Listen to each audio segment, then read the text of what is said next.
Oh, it's cold. What's going on, guys? My name is Tyler Potts, and in today's video, we're going to be using the webcam. It's actually my phone.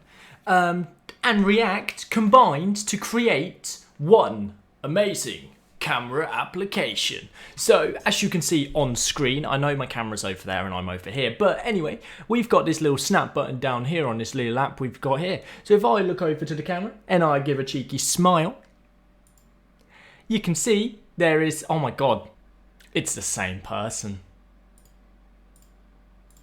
How did I manage that?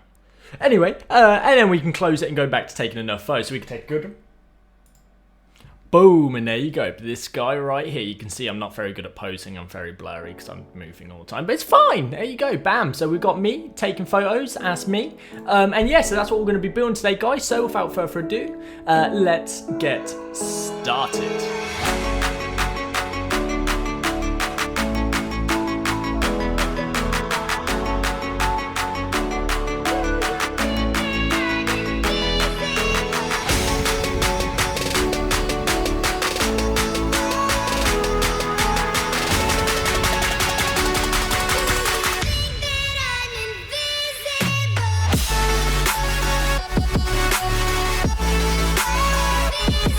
Okay guys, as you can see, we have slapped our pretty little face in the top right of the corner, little window here. So we're going to actually create a new React project now. So I'm going to use npx. Of course, to run this you need Node installed as well as npx or npm. So we can run npx create React app, and I'm going to call this YouTube YT because there's another one inside this folder called demo, and that's the one we're using right now as the demo.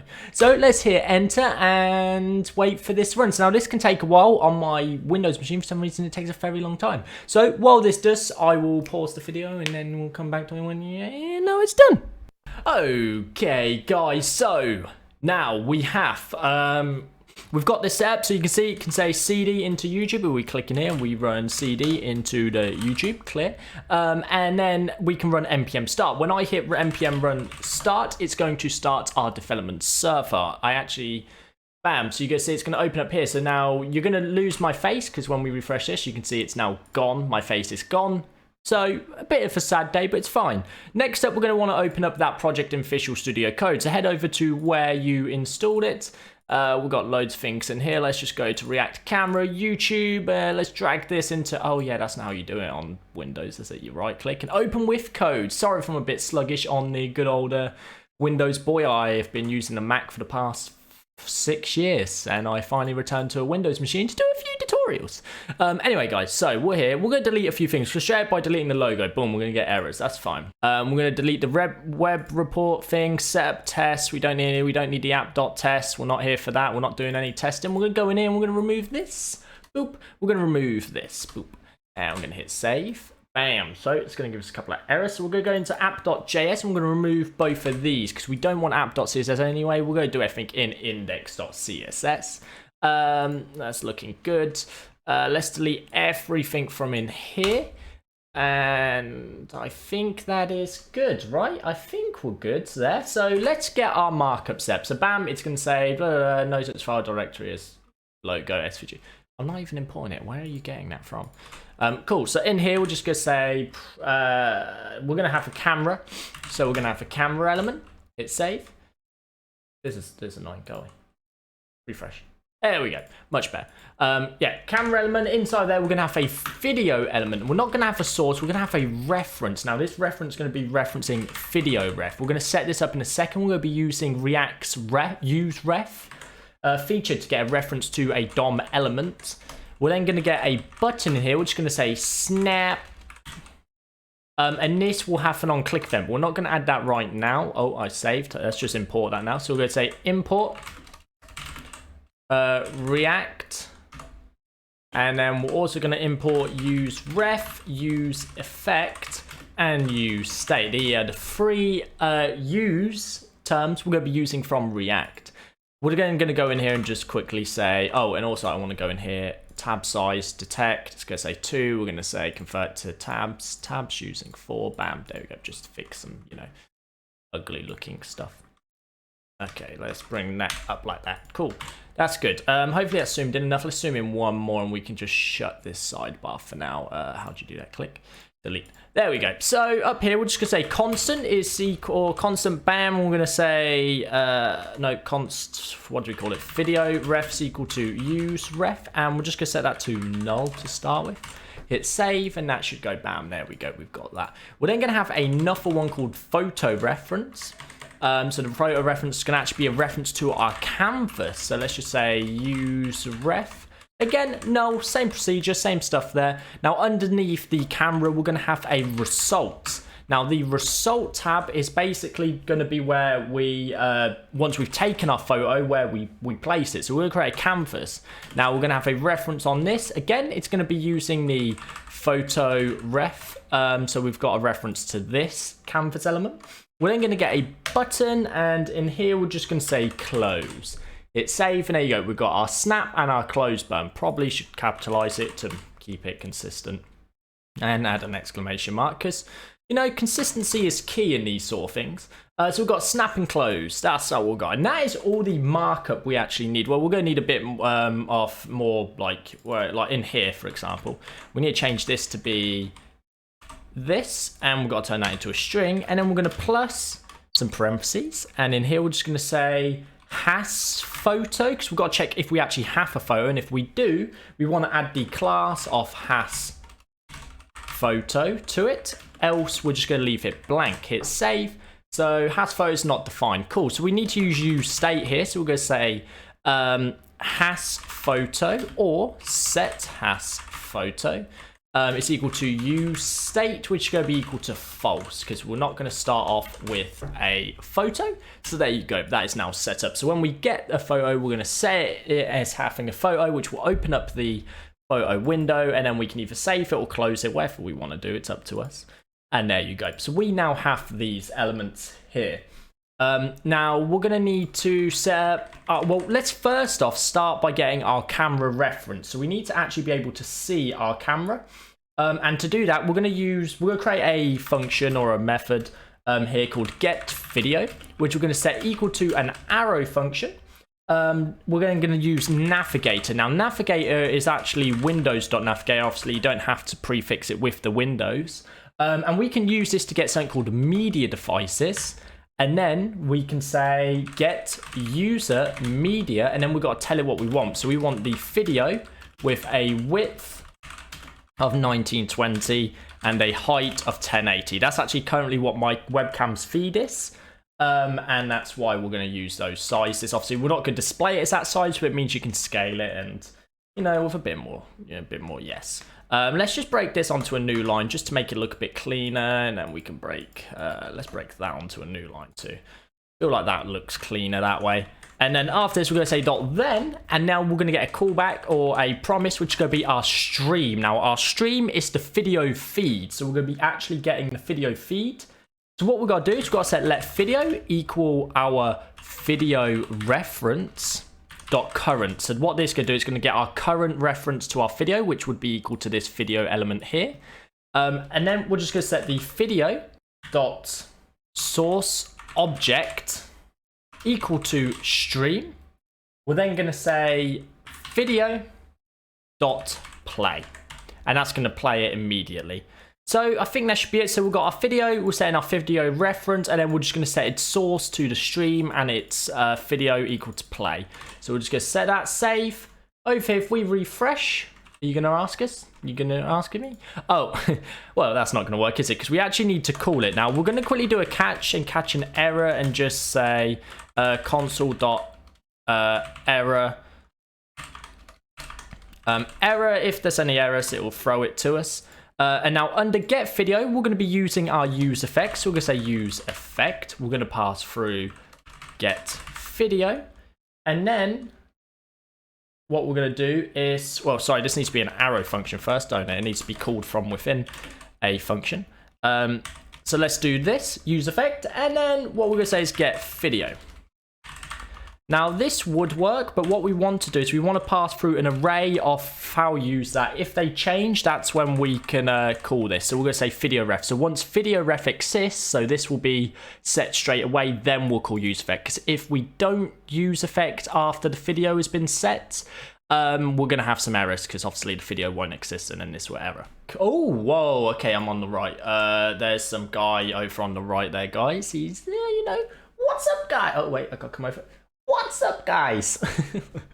Cool, so we need to actually head into some CSS quickly. So what I'm going to do is I'm going to go over here. I'm going to go into our index. We're going to remove everything. And let's just make this look a bit prettier. Why is that set out one? Let's just say in here, we're going to say margin 0, default reset, you know, padding 0, box sizing, border box. And then a font family off, so anyone can guess it. Most of you probably already have. It's going to be Fire Sans. And then we're just going to have sans serif as a backup. Boom. So that should do something. We probably won't see much there. The next thing I want to do is get our amp, and we're actually going to set it to a min height of 100 VHP. We want it to spread across the whole page, so we want to get it from top to the bottom. Just like that. We're then going to set our position to relative, and then we're going to set our background color to about a, you know, any color you want. Oh. We're going to set it to any color you want, so we're going to say 313131, and then we're going to get our camera, outside of the app, of course. We're going to set our camera, and we're just going to set it to position relative. Same with our result, but we'll get that more in a second, so we'll just say result is going to be equal to position fixed, should I say, not relative. And then we're just going to say top 0, left is going to be 100%, because we want to push it off the screen to start with. And then we're just going to say width 100%, height 100% to span the whole screen size. Now, once we've done that, we're just going to need to, we're going to display this flex. I'm going to align items center. And yeah, we're just going to set a background color to be about RGB 0.2. No, go 9. Like, we want it dark so you can't really see anything else. And then after the background color, we're just going to add a transition of 0.4 seconds. And then we're going to set the results. So if you remember, inside of our app.js, we had set this has photo. So we're going to say if it has photo as well, we're just going to say left is equal to 0. And that's going to bring it all the way from the left to the right on screen once we actually take a photo of it. So the next thing we need to do is actually set this video to stop being so wide. So we're just going to set its width to 100%. Oh, if I can spell. Its max width to be 100%, should I say. And then its height to be automatic. We don't want it to be bam. And there we go. We're back, guys. So now we're looking a bit better. We're a bit sharper right there. That's very nice. So now let's style our button up because the button isn't looking very pretty right now. So let's just give it an appearance. Or no, let's actually set its position to be absolute. Let's set its bottom to be 20 pixels. It's left to be 20 pixels. I think that'll be good. And then let's give it an appearance of none. Oh, none. If I can press buttons, border of none. We don't want outline of none. We then want to set its padding to be about 8 pixels, 16 pixels. A background image to be a linear. We're gonna do some fancy stuff here. So we're gonna say linear gradient to right. We're gonna set it equal to. I need to actually remember the curve. I think it's 84. 4FFF. There we go. That's perfect. Nailed it first time. And then this one we're gonna go for the opposite. So we're gonna say FFF4. No, it's still gonna be 4F in the center, but then 84 at the end. And bam, we've got a sort of pink. There we go. And that also needs to be at 50%. So there you go. You can see our colors looking kind of odd there, but it's fine. We can fix that. We're then going to give it a background position of 0%. We're then going to give it a background size of 200% because we want it to be 200% the size. Perfect. And then color, FFF.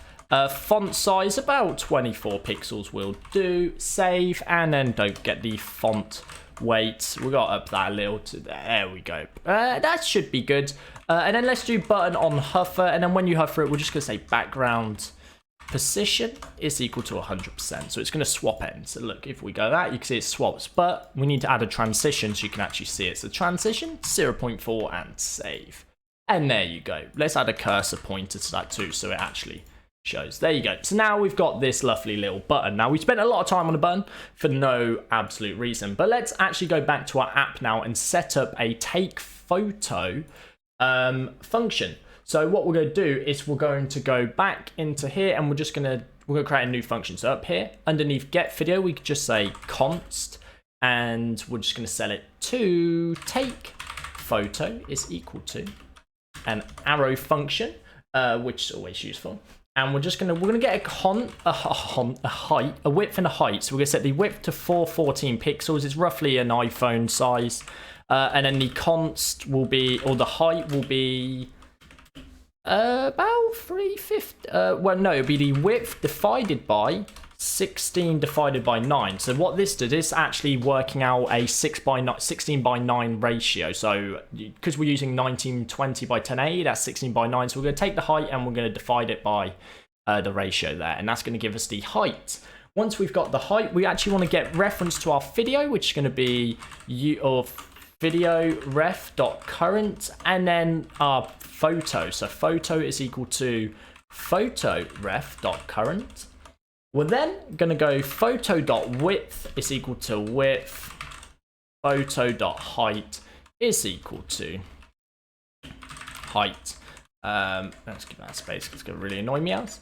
There we go. And then we're going to get our context. So our context is our because we're using the canvas, we're obviously going to be getting a canvas.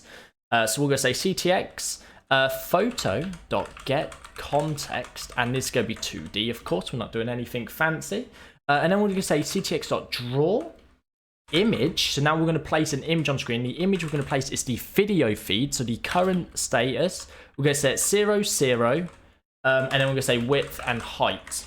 Just like that, and that should draw it straight to our canvas. Now we need to go underneath and say set has photo to true and hit save. Now that should be all we need. So now we need to take this function, we need to call it when we hit snap. So we're going to say on click, and then we're going to just quickly say take photo. Let's close that sidebar again so you can see that a bit better. Now over here, let's click snap. And there you go. You can see we're now sat there with our little face. Now we hit close, it doesn't do anything. So we're going to add a on click event here, and we're going to say close photo. That'll do. Close photo. We're going to then say const close photo is equal to another arrow function, and all we're going to do here is we're going to say we actually need to basically grab this photo reference, we need to grab this context, and then we need to grab this as well. So what we're going to do here is we're going to say set photo is equal to false, so it no longer has a photo, but we also want to clear the canvas so it's fresh, ready to use. So we're going to say ctx.clearRect, not react, clearRect, and in here we're just going to say 0, 0, width, we can say photo.width and photo.height, I believe. And that way we should be able to clear the whole thing. So now if we go close, you can see it now close, snap, and there I am halfway talking, and there you go. So that is making a photo, but it doesn't look that cool. This bit here looks terrible. Let's go fix that. So let's go in the CSS again, and in the CSS we're basically gonna at the bottom we're gonna get equal to, did I already say result that has photo left fix? Yeah, so it has a transition as well. Odd. Why did it not why did that not slide? Why did it not show you the slidey effect right now? I did do it right. Position top left 100%, and its position relative. Yes. So the result, did I name result right? Result, oh, space. There you go. So now when we snap, you can see it comes over, but you can see the canvas doesn't look quite right. So what we've got to do is we've got to go down to the canvas, or under button, and we're going to say canvas, and we're just going to say width 100%, height auto. Hit save, and there you go. Now it's going to stretch it to the edge, and that looks a lot better. So now we can take another snap, And there you go, there I am again, just, you know, chilling with my thumb up, and there we go. So yeah, that's how you take a photo or make a camera webcam sort of application, camera app with React.js. So guys, without further ado, don't forget to like the video, smash that subscribe button, and leave any comments down below. Sorry, I'm trying to speak into my mic and look at the camera at the same time, and I can't do two things at once, so we're just going to continue talking to the mic, so you know, it just looks a bit weird. But thanks guys, thanks for watching, and peace out. See, you see that? All right, peace.